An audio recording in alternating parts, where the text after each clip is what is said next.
Oh, hello there and welcome back to my channel. My name is Georgine and I am the Honest Vocal Coach.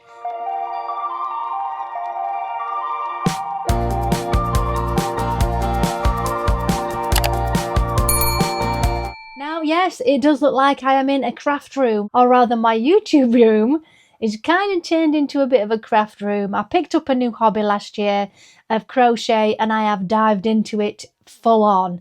So as you can see, I've got a cardigan behind me that I'm working on. I've got a cushion cover over here that I've just done.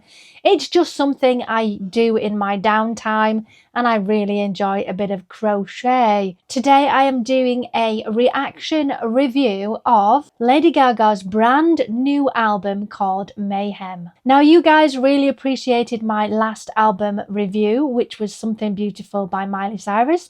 So I'm going to continue. I'm going to be doing some album reviews every single week in my full-on goal of becoming a full-time YouTuber content creator. I've been doing this for 7 years now as the Honest Vocal Coach, and I also have a vlog that I've been doing for 3 years, and I want to turn it up a notch this year so that I can travel more for my vlog and make more content and do more awesome things for you guys. So I have got my notes from listening through to the entire album yesterday. When I did Miley's album, I sat outside and I used my phone to listen to the whole album. But yesterday I sat here in my desk area with my very good KRK monitor speakers. If you are a music producer, editor, you'll know what I'm talking about. They are awesome. So I listened to the album through my very good speakers. So I really got a sense of the stereo, as well as feeling like I was inside it that little bit more than just listening to an album on my phone. So there are 14 tracks on this album, and before we even start, I have rated this pretty highly. At the end of the video I will give you my however many rating out of 10, and I'll also let you know my favorite tracks. We're going to dive in, track 1 being Disease. Now, yesterday I didn't watch the videos. I have seen some of the videos and I have reacted to some of the videos already. And there is a playlist that will be at the end of the video that you can check out the songs that I've reacted to from this album. Today, I wanted to do a review where it didn't have the influence of the videos. It was more about the music, as if you're just listening to the tracks. First track being Disease. Straight away, you literally get the old Gaga back. It's what I've been missing as a big Lady Gaga fan. Those early albums, everything from Marry the Night, You and I, the really early stuff, that was just my favourite era of hers. And I did enjoy the whole Shallow era and the jazz with Tony Bennett, but it just doesn't hit me anywhere as much as this pop. Disease, I did do an acoustic reaction to this one, so check this one out in the playlist. It's really, really catchy. It's got a heavy beat. It's got great production. The entire album is so slick. The production is absolutely superb. Every single second of it has been really thought out on what effects are going to be on, what samples are going to be used, how are we mixing it, is it in this speaker, that speaker. All of that stuff has been really, really well thought out, and the production for the entire album is pretty awesome. There is heavy vocal layering in the whole album, and I think there's only one song where she uses someone else's voice. It sounds like she's done everything on this album. All the backing vocals are her. That's a hell of a lot of work.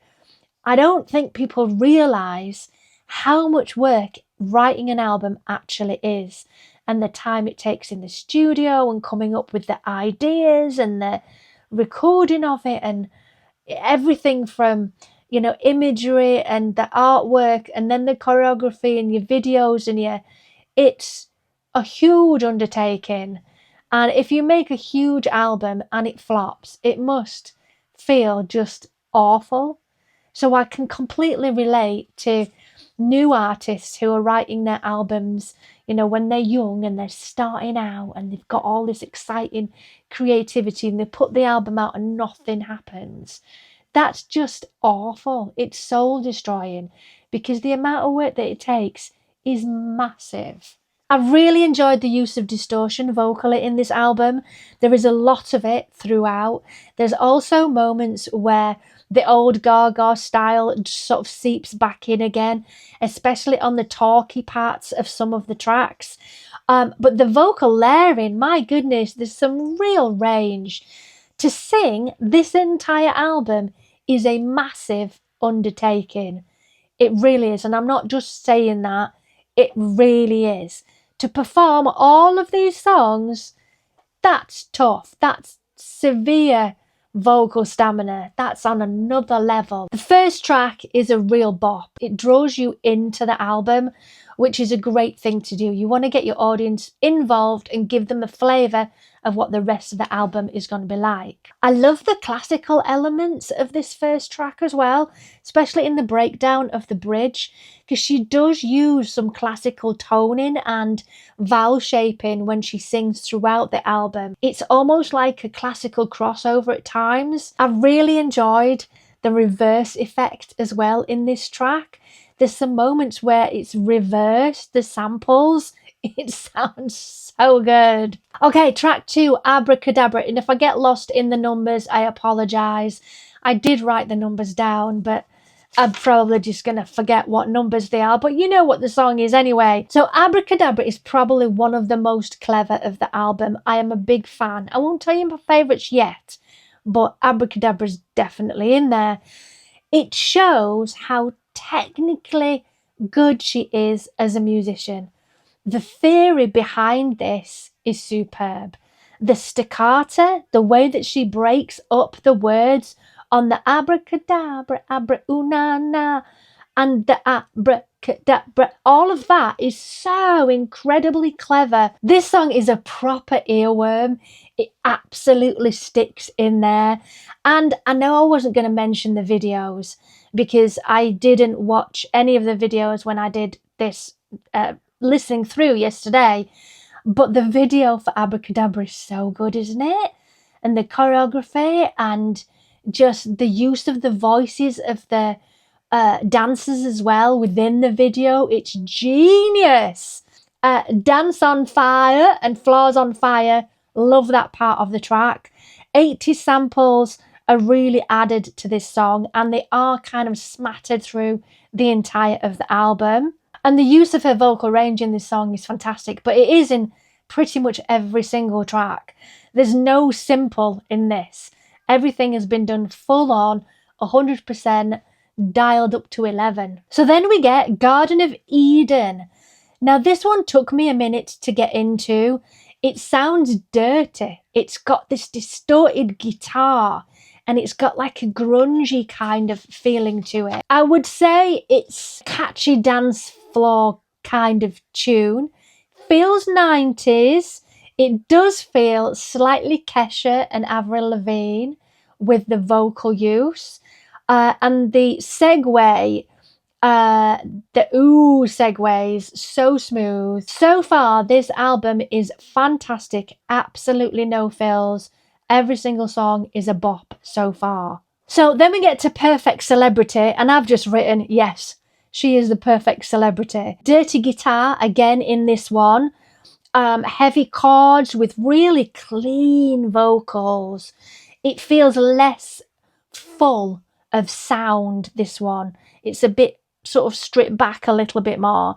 It's very vocally strong at the beginning of the track. And I don't mean vocally strong as it's not strong in the other tracks. I mean like the vocals are really prominent. It does sound angry, this song, but she's absolutely the perfect celebrity, and I really enjoyed this track. The na-na-nas fit so well within the track as well. As you guys know, I am not a fan of yeah-yeahs, na-nas, oohs for the sake of putting them in because you can't think of any other lyrics. Winds me up. But in this, it works really, really well. I've written down on my notes as well that I'm so jealous of her voice at this point because she's so versatile. So then we get Vanish Into You. The vocals are so high from the start and it's very 80s. You can hear that straight away within the samples used. This is definitely more bouncy pop, and this one really makes me want to sing it. For me, a really good track is if I want to sing along with it, and there's a couple of tracks on this album that I absolutely want to have a go at. I kind of picked up that I think it's a love song, but the vibe of the album, I think it's all to do with relationships, with people that are love relationships, as in, partners, but also others as well. I would say it is more about relationships, whether it's a lover or not. If you know any more, let me know in the comments. Oh, I did pick up actually that I think there's some health battles in this within the lyrics as well. She's pointing towards that with some of the songs.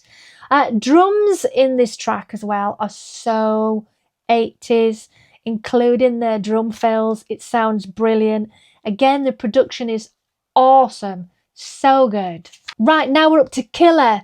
Oh my God. I was talking to one of my students last night, Carl. If you watch this review, hi, my lovely. It smacked me in the face, Prince, David Bowie, straight away. And I mentioned this to him and he agreed absolutely. He said, yeah, Prince, David Bowie. We both got that vibe straight away. He loved the album and we had a really good chat about it. And this was after I'd listened to the whole thing. So it was nice to sort of vibe with someone else who had already listened to it. There's a funk guitar in this. The staccato vocals work so well. I've put who's the producer ? Oh my God, this is so good. So then we move on to Zombie Boy. This kind of reminds me of 90s Gwen Stefani with the David Bowie kind of guitar in it as well. A really good blend. It actually worked really well. I liked the chatty vocals. It seems very conversational. And it proper reminds me of few times I've been round that track. What's the word? Ain't that hollaback girl in? It was so that vibe from the get-go of the song. I don't know what the zombie is. Is it a person? Is it a thing? Is it... I don't know, but it's catchy. An element of Duran Duran into it as well. Definitely heard the bass line before. Right, now we come to Love Drug. Now this one, this was the moment of the album where the just adrenaline, the pheromones, the feeling good, feeling this is a blooming good album, just dropped a little bit for me. Now, I don't know if that's because when you listen to any album, you get to a point where you're like, there's a lot of bangers here, and now this one is not getting me as much, or just you get to a point where you've listened to a lot and your brain's starting to wander off. This one just didn't get me as much. I didn't know if Love Drug was a person or if it was an act. It's a bop, but it just didn't get me in the same way as the others. But then we get How Bad Do You Want Me? And my God, it switches straight back on again. The Love Drug is almost like a filler for me. Sorry, but it is. But then suddenly it's full on again and the rest of the album is incredible. Apart from Die With a Smile at the end, which just feels like it's kind of added on. Like they were like, I think we should put it on the album. I know it's I think it's for a specific film, but we'll just chuck it on at the end. And it kind of works, but it does feel like it doesn't gel as well with the rest of the album. So production, really full. The synth sounds so familiar. There was something that I couldn't pick up. 80s Erasure, I think. But there was a definite synth sound that I could not think of, but I'm sure I've heard it before. So if you have, let me know in the comments. Also felt a bit of Taylor Swift in this song. I don't know why I got that vibe. I really enjoyed the constant melody jumps. There was a lot of octave switching and it really brought the song to life. Then we get Don't Call Tonight. Feels like something is missing in this one. It does. It felt like, I don't know, like it was almost, it dropped down again in level of awesomeness. And I'm not saying it's a bad song, but my mood changed, my vibe changed on this one. It's hard to explain what was wrong, but I just felt like something was missing from it. It may again have been that point in the album where my brain's starting to drift off and I'm wanting that constant hit of pheromone, that good kind of positivity. But I don't know why, but I could smell red wine when I was listening to this song. I have no red wine in the room, but I could smell it. Okay, now we're up to Shadow of a Man. My God, it comes back up in awesomeness at this point. I'm just like, I just felt like I had to get up and dance. This is a really, really strong song. The pre-chorus totally got me. Oh my God. The chorus absolutely rocks. I can't get enough. It's just so good. A positive bop. I like the purple lyrics that are slotted into there. It feels that Prince sort of inspiration is coming through. And is it I won't compromise my life for you? That's what I've written. I think it is about being in a relationship, I think, and that I'm not going to compromise for you. But yeah, that's kind of what I picked up. So let me know. So then we get to The Beast, a ballad. Ooh, mood is swooping. Reminds me of another song that she's done in the past, but I can't think what it is. I love the rocky edge and the use of dirty guitar. So then we get to Blade of Grass, and I've written loads here. The ballad, it's just beautiful. I've put so lovely. Feels sexy. It feels warming. It feels passionate. And I definitely want to sing this song as well. Kind of has a touch of Oasis. I don't know if that's just me, but some of the chord progressions and the use of the lyrics absolutely felt like that. And I've put what an ending. What an ending. And then I realised there's Die With A Smile on the end. Now, Die With A Smile, I have done a full reaction to this, so you can check that out in the playlist. But I do kind of feel like it's put on the end of the album and it doesn't vibe as well with the rest. Okay, so overall, this album, I would give it 9 out of 10. It really is a great listen. I would definitely recommend it. My favourite songs in this order are Abracadabra, Shadow of a Man, Vanish Into You, How Bad Do You Want Me? Those are my top songs, my favourites of the whole 14. Love Drug just drooped. What a word.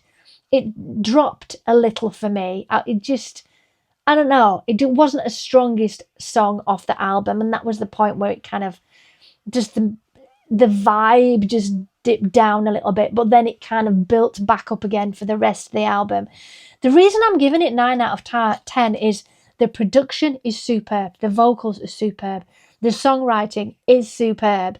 The only reason it's not a 10 is that it did lose me a little bit in the middle.